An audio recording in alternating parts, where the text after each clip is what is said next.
El día en que todo ocurrió olía a salitre frente a la montaña del Tangán, y parecía ya intuirse en la pituitaria de todos los presentes la combustión de la dinamita que estaba por estallar en una explosión controlada, a tono.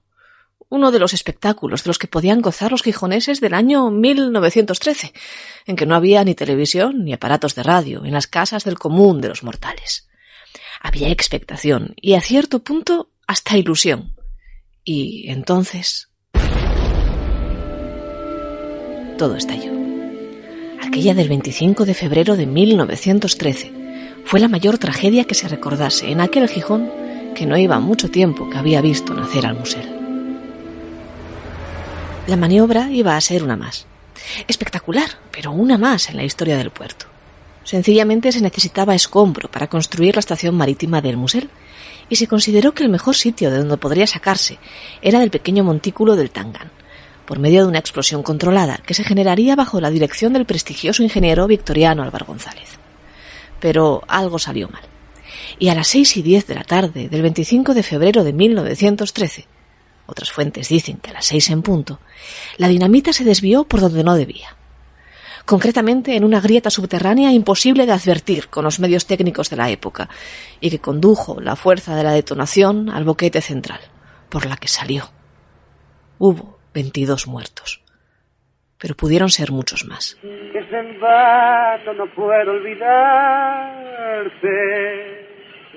Victoriano Álvar González, José Iglesias, Castor Lajo, Eulalio Lajo, Antonio García, Miguel Fernández, Castor Nieto, Lorenzo Morán, Adolfo Toral, Celestino Busto, Jacinto Pérez, Anacleto Rico, Álvaro García, Antonio Delgado, Agustín Castro, Antonio Cueto, Alfonso Guarido, Bernabé García, Emilio García, Remigio Valverde, Eusebio Alonso, Miguel López.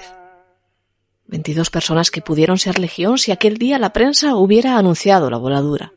Todo un espectáculo en aquellos tiempos, o si no hubiera caído ese día una lluvia pertinaz que alejara a muchos curiosos de la misma. En palabras del Comercio, aquello fue como un fusilamiento. La tierra se hundió bajo el público. El asfalto hizo las veces de metralla y a un punto también lo hicieron brazos, piernas, torsos, los cuerpos partidos en 1000 pedazos de las víctimas, como si ellos mismos fueran la propia dinamita traicionera. Aquel día se colapsaron las ambulancias y las camas del Hospital de Caridad de Gijón, aunque lo avanzado de la hora, cuando la tragedia ocurrió, hizo que los primeros cadáveres no pudieran recuperarse hasta la mañana del día siguiente.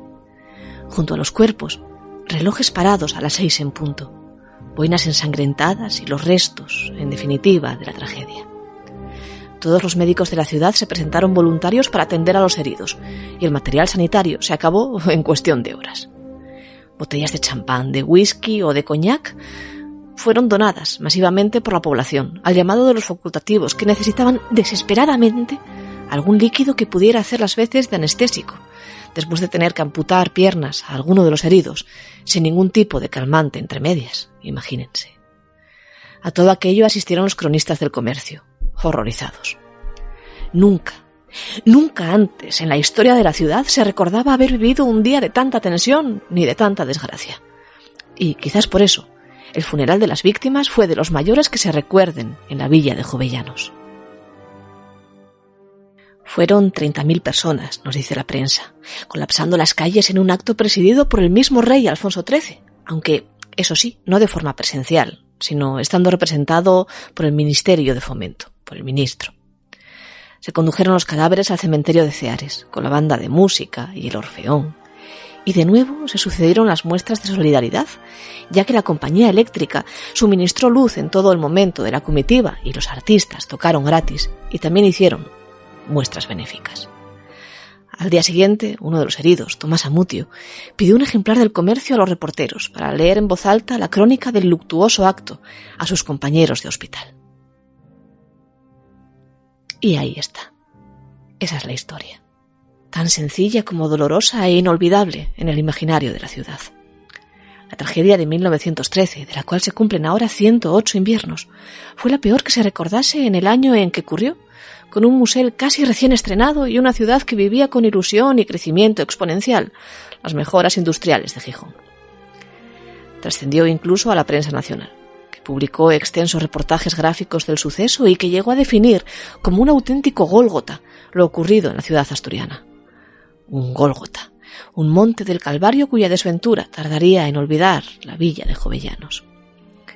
Ocurrió en 1913, recuerden, en 1913, un 25 de febrero, a las 6 casi en punto de la tarde, la hora en la que se detuvieron para siempre más de una veintena de relojes.